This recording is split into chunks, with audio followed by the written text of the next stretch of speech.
think you can angle me. You just got so pwned, it's a joke. He's just like one of these pigeons who likes to say people are bad. There's two things poker players like to do. They like to say people are bad, and they like to say people are broke. Yeah? All these guys, they always tweet too much, man. They just fucking talk and tweet and love to talk about and moan. They fucking love moaning about shit. Yeah, like. You know what? Yeah, I'm so confident in my heads-up game. Yeah. Do me then, whatever, innit? At least you put your money where your mouth was. Yeah, well. The pigeon hunter himself, Luke Schwartz, is back in action as he's taking aim at none other than the one person you'd least likely expect him to take aim at, Mr. Phil Galfond. In a message on Twitter, Luke put down that, among other things, and we're gonna go over it, he said, Galfond is writing these pigeon fucking notes as he writes a note himself. He talked about bowel notes being put in there as well. He said, Phil can't beat the top guys in Pop Omaha anymore. He said, the fanboys need to grow up because they're showing support for Phil, I guess. We're gonna kind of go through the message, and he also said Phil is not LeBron James. And listen, it's a great take by Luke. So let's talk a little more about Luke's message here. And he also challenged Phil as well, which I believe in a later message, Luke said that he was just trying to build up hype for the challenge. And in actuality, he doesn't have anything against Phil. He's just taking aim more at the people who are thanking Phil for the notes that he's been sharing. So on one side of this case, we got my man Luke Schwartz, someone who I've always had an entertaining time talking to. I've always enjoyed talking to him, whether it's on a podcast or outside the podcast. He doesn't necessarily have the best relationship with certain people that I'm friends with, but I've always thought him entertaining. I love the characters, right? I think poker is so fucking boring with the characters that we have and how fake most people are, because what we're seeing here is what's actually happens out here in social media in the poker world, guys. I think people are delusioned out there if they don't think that this is how people talk. I've been dealing with comments like this in some form or another for 12 years since I started blogging and since I started writing on the poker forums and the microsapes forums, and I used to put myself out there publicly. I've been getting comments like this in some form all the time. It happens on a daily basis when you're making content or when you're trying to be public at all. So it's not like these things this is what people are saying, man. And when you go out there in real life, people love talking shit about other people, especially in the poker world. They love doing this. And they don't do it as much on social media because the pushback they get when they say something like this is just something they don't want to deal with. They don't really want to open themselves up to getting that comments themselves, but they're more than happy to dish it out to everyone on a continuous basis. But if it comes back at them, they really can't deal with it, or they just don't want to deal with it or whatever. So most people keep these things generally to themselves and they don't say it publicly. But you can see this got a lot of traction, and a lot of people are saying, yeah, this is true, this is accurate. So let's dig into it. Let's see how accurate it is. And I just want to remind you, on one side we got Luke Schwartz, right? Luke Schwartz, longtime member of the community. He certainly entertained the poker community for a very long time. And really the last time we saw him was when he got into it with my man Doug Polk, where they went back and forth. And I mean, there was going to be like a fight in Vegas. I don't really know what the hell took place from that, but there were certainly some words were exchanged. And now you have Phil Galfond on one side, right? So Phil Galfond, right? Guy starts at the bottom, starts at micro stakes, sit and goes, works his way up to become one of the top no-limit hold'em players, works his way to become one of the top Pot Limit Omaha players, helps to start one of the top trading sites, pushing the game of Pot Limit Omaha forward and helping to help poker players get better at the game of poker all over the world. Then when everyone's complaining about poker stars fucking over the players on a continuous basis, this guy decides, you know what? I'm going to start a fucking poker site that actually gives poker players a chance to win. And I'm going to try to do something for poker so that the people that are in charge of the game of poker aren't people in some executive suite in Montreal making decisions that are only for the bottom line of the public company. And this guy, who has been incredibly supportive of everyone in the industry, has been someone who is a model to look up to in some ways, how he handles himself publicly. A man who, married to his wife, Farah, they appear to have a very great and supportive relationship as well. So when I look at a Phil Galfond, I see a man who I think a lot of people aspire to be like in some form or the other, going up there in this situation against a Luke Schwartz, right? So now some people say you shouldn't say things like this. I mean, I think that's crazy. Anyone should be allowed to say things like this, and people do say things like this all the time. You can come spend a couple weeks with me when I'm making a lot of content. I'm getting a lot of comments. They're not always roses and butterflies, and I know a lot of those people don't necessarily know me, and they aren't always known in the poker world, so that makes it a little different because Luke Schwartz is so known in the poker world, but this is real life. This is what happens. This is what people are talking. This is what people are saying. This is how a lot of you guys out here who might get upset at Luke Schwartz for saying this talk about President Trump like that, or talk about other people like that when everyone's getting outraged on social media on a consistent basis. So we don't get to see much outrage in poker because I think I personally try to lead a more general supportive message. I don't really see much.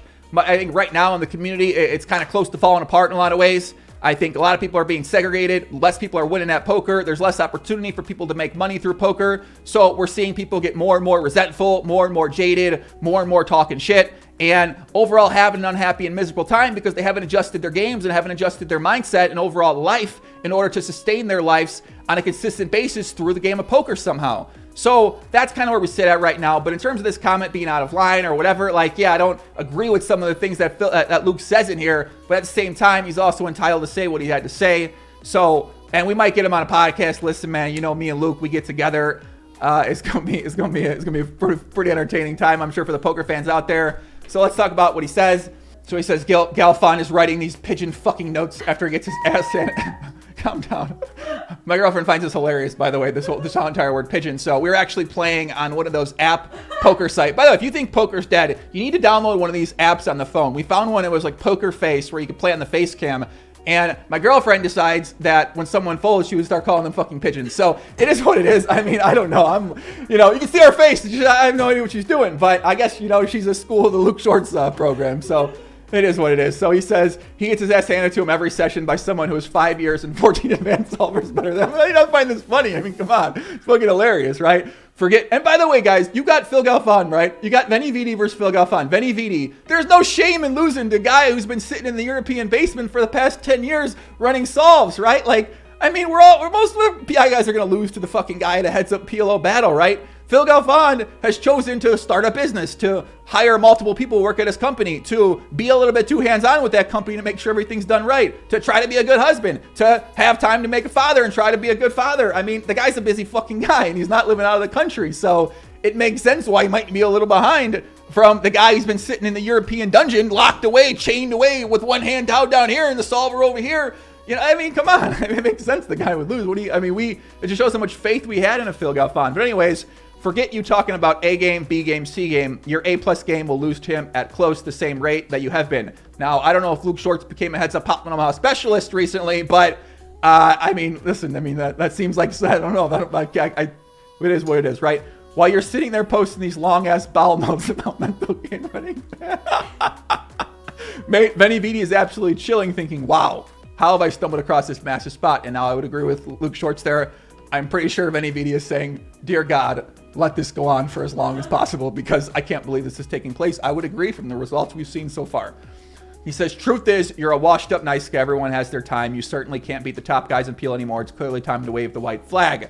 Now, nice guy. Yes, very nice guy. Washed up nice guy. We could certainly debate that in terms of if you are the top poker player, right? Are you one of the top guys? Probably not when you haven't been working at your game that hard. Are you still a great Patmanama player? Is better than majority of people out there? Absolutely, yes. So it's going to depend on how much you say that. But I think if you look at mainstream sports, a guy can still be one of the best, and then people are going to consider him washed up. So I can see where that's coming from. But at the same time, how can we really tell from a match against one of the top guys who's been in the European dungeon chained to his fucking computer chair for the past couple years? We don't really, it's clearly delusion to even decide that you can make an accurate assessment of Phil Galfond's game from one heads-up match. We need to see more. I need to see a bigger sample size before I can agree with that comment here. He said, and for all these fanboys and other players leeching onto his post-session notes and thanking him for sharing his delusional run bad theories and heartfelt thoughts, seriously, grow the fuck up. Yes, how dare people in the poker community get together behind one of the only positive events that's taken place in the poker world in the memory that I can remember right now. How dare people come together and say, man, thank you, Phil, for putting yourself out there to start a poker site. Thanks for taking on this crazy fucking challenge and giving us something to be a little bit excited about and entertained about in a time where poker is fucking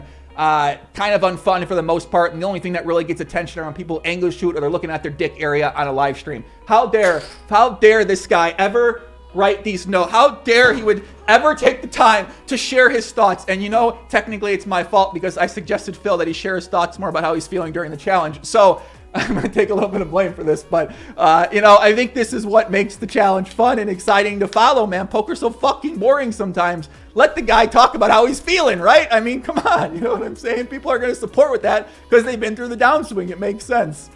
He says he's a fucking spent force. He tried to do something to make his poker site more relevant. It stung him in the ass, and he's either got too much ego or too stupid to quit.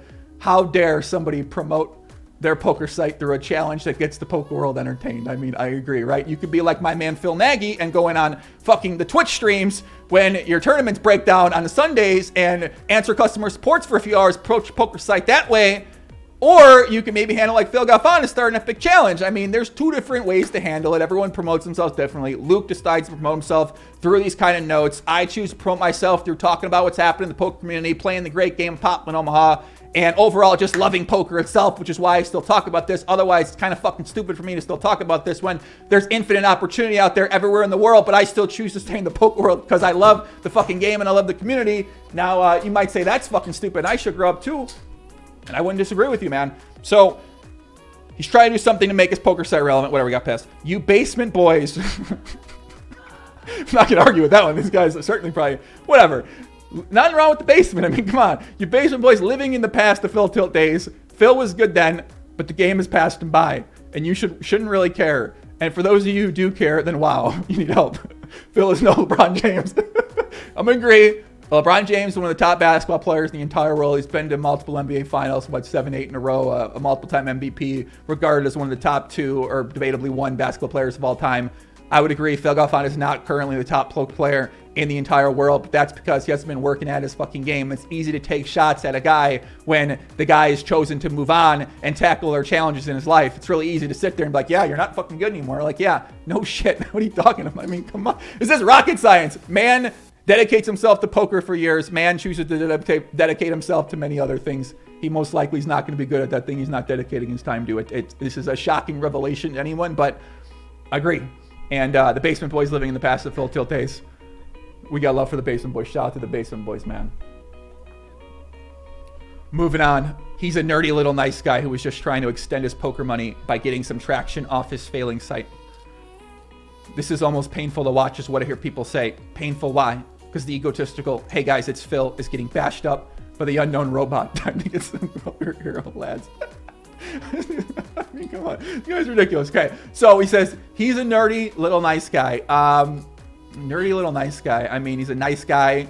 Certainly looks like he's in shape. I'd like to see Luke and fucking Phil in a cage match, man. I'd like to see these two battle it out here. I think they're about, both got the arms same size, right? I know Luke's been getting after, been working out. I know Phil likes to work out. Maybe we see these two in some match, right? But I mean, for the most part, right? Luke's just trying. This is what Luke does, man. He's entertaining. He's a character, right? I don't want to lose a character like a Luke Schwartz from the poker world because, like, the guy's at least making people laugh, making them smile a little bit, right? And it doesn't always, like, you know what I'm saying? He's just trying to build up some hype. He's trying to make some interest in things like that. We could certainly disagree on the tactics that he goes upon doing it. We should say that, we got one guy who's trying to actually better the poker world, whether we can be better or not in terms of online poker. And I personally choose to be supportive of that after we talked about how bad a lot of the things PokerStars was doing for the community for so long. So I personally choose to support it. I would encourage others to support Phil and what he's doing out there as well too, because I think it's something that has good intentions for the poker world, and that's the kind of thing that you need. When you take a look at other mainstream sports and how these sports came to be a place where that people could genuinely make a living and do something that makes them feel fulfilled and makes them feel enjoyed, it started with guys like Phil Galfond choosing to say, you know what, I'm going to put myself out there and I'm going to take a chance. I'm going to gamble it up. And I'm going to see what happens and see what doesn't happen. When you go back and you research the history of these other games out there and the other events out there, it starts with a guy like this, man. And we could say, okay, regulations and technology has shown that, okay, well, online poker is what it is now. It won't get back to what it is. And maybe that's true. But that doesn't mean that we can't try to overcome that in some type of ways. And when you talk about his failing site, well, it turns out it's hard to do a fucking poker site. It's hard to understand marketing. It's hard to understand all these different elements of the game or of the business. It's not just, okay, I know how to play poker so I can start a poker site. You need to understand technology. You need to understand how to develop software. You need to understand how to work with people. You need to understand how to oversee people. You need to understand regulations and legality. You need to understand so many different things out there that it's really challenging for one person to really understand how to do. So now you have to understand how to delegate those tasks to people in a proper way. And as we've seen with my man Phil Nagy in America's Card Room, that's pretty fucking hard to do, and mistakes are going to happen. And it's always easy from the outside to say, he should be doing this, he should be doing this, he should be doing that, he should be doing that. But that's where the guys are sitting. They're sitting on the fucking outside for a reason, all right? So while it's good to give feedback and good to give your suggestions, but I think people are so uneducated on a lot of what this actually takes and what the actual experience is like that they just spout off a bunch of bullshit that they think is right because they fucking watched a video one time and like, oh, okay, you should do it like this. When in actuality, when you're in the moment and you're doing this thing yourself, it's a lot fucking harder than it looks. Otherwise, more people would doing it and there'd be more successful poker sites out there. And because there aren't more successful poker sites and the most successful poker companies are these app companies that are charging you for fucking play money, right? That goes to show you how hard this shit is, okay? It says curtain calls, horrible business decision to plan an unknown solver that no one even knows his real name is your first challenge. Now I would agree. It was a pretty bad decision to play this fucking guy first. I have no idea why you would do that. I would have played somebody a lot more well-known. I apologize to the community for being MIA during that time because I would have said, Phil, what the fuck are you doing? Why would you ever play Vinny Vidi first? No one knows who the fucking guy is. It's a public challenge. Let's play someone we might know, you know? But in retrospect, this is what it is. He says, listen up. Save your sight, come play me. Luke Schwartz, Jesus Christ himself, our savior, the pigeon hunter, has arrived to save Phil Galfond from abomination in the business world. He has stepped up to the plate and he says, I'll take the stance, Phil, I'll play you. Phil, Luke, I want to see these guys play. We have the same age, have similar egos. I've never studied a hand of poker in my life. Let's level out the playing field, give the fanboys a proper rail. I would agree. I want to see these two go down. And you got to understand, man, if this match goes down, it's going to be very, very, very fun, very exciting. Everyone's going to be like, yeah, I mean, I'm kind of glad Luke Schwartz said those things before, right? You know, like, sure, you're a little out of line, but it is what it is, right? And then as a bonus, he even took a shot to my man Mike Gordinsky. Gordo, one of the top mixed game players. Yo, on a side note, Mike Gordinsky, while you're a nice guy, you were one arrogant ape-looking skinny-ass mother. What? I wouldn't consider Mike. I think what he's saying is Mike's got a hairy chest. He looks like an ape. I mean, I think he looks like an ape. I would never say that. I don't think he looks like an ape. But there's a line of people waiting to bet me if you want to up your Pigeon 10K Twitter side bet. And if Phil Galfond sticks his chest back into that tiny frame of his and declines my challenge. By the way, they've already agreed on the challenge, okay? They've already texted each other privately and agreed that they'd play. And then Luke said that. Me and you can X-book every single time. We can both play in your treasured little Bobby's room full of self-righteous wankers. And now listen, that's not wrong. There's a lot of self-righteous people in the high-stakes poker world. If people think if they're playing high stakes, they are God's gift to the world. So Luke's very accurate about that. I mean, they do. They walk around like, pick up my hat. You know, like they play high stakes, can't pick up a fucking hat. Pick up your hat, guy. I mean, come on. They drop their hat, they can't pick up the fucking hat. They can't show up on time. Like all of a sudden, they got no money. They're showing up at 3 p.m. All of a sudden, they make a little money. They're playing Bobby's room. They're showing up at 3:25. I mean, it just no respect for time. You know, it is what it is, right? Not everybody, but it certainly happens. So, and then Phil responded. He said, Luke, suck my... No, he didn't say that. He said, come on, Luke. Smiley face. Call me a delusional, outmatched, washed up nice nerd all you want, but don't act like I'm dodging our challenge. We'll play when I'm done with a few of these, probably after World Series of Poker, as we've discussed and planned. Do I have to post our text? Wow. Bam, drop in the do I post. That's something you say to the ex-girlfriend when you guys are having some sort of disagreement and they say, post the fucking receipts, right? That's where you go with that, right? You see that a lot in the hip-hop world. Luke says, ha. By the way, standard response once you get acknowledged for your call out, by the way, this is how they all act. Ha, you are really are a nice guy. I'm just hyping it. It was more of a slander about your post-match essays and the miserable fanboys worrying about you and your bottomless pit of money. Rest up. Go get some Perkins money and avoid Action Freak. Phil said, okay, cool. Just fact-checking. I am happy with you. Shit talking about my post and my play. Carry on. I mean, listen, this is what made poker fun in the first place. God bless. God bless. God bless, man. I mean, this is how the forums used to be. This is how they still are. When you read the forums, it's just nonsense like this being spewed back and forth at each other. You know, it doesn't really mean much in the all grand scheme of things, right? We're just in the poker world. I mean, very small niche community out there. I think a lot of us should stick together and support the cause. And that way, the people that want to choose to make a living at poker and have a place to play will have that place to play for the foreseeable future, because I think poker's unlike anything else that gives you the opportunity to play at your own pace, travel the world, make a living anywhere you want at your own leisure, at your own schedule. It's a competitive match against people at any age of any person, man, woman, child. Well, no more TOS, but man, woman, child. Anybody can play the game of all skill levels. There's a place for you to play anywhere, for real money, for fake money. it's just something where instead of going to the bar, getting drunk, doing these type of things, spending activities with your friends, you can get together at a home game and get drunk and spend them with people that you actually know. Or you can go to the VFW where they take 50% out of the fucking prize pool and they think you're getting a fucking deal because you get some all-you-can-drink beer and a few hot dogs. It turns out they can more than afford the all-you-can-eat hot dogs and the fucking all-you-can-drink beer because they're taking 50% of the prize pool at the VFW. Why are they scamming these poor fucking veterans like that? I mean, it's what it is, right? I took one down, you know, boom, bam. I mean, I did. I'm not big time. I took down a VFW tournament. I got the receipt right here. Let me put the photo up, man. All right, that's it, guys. Much love. Take care. Peace out.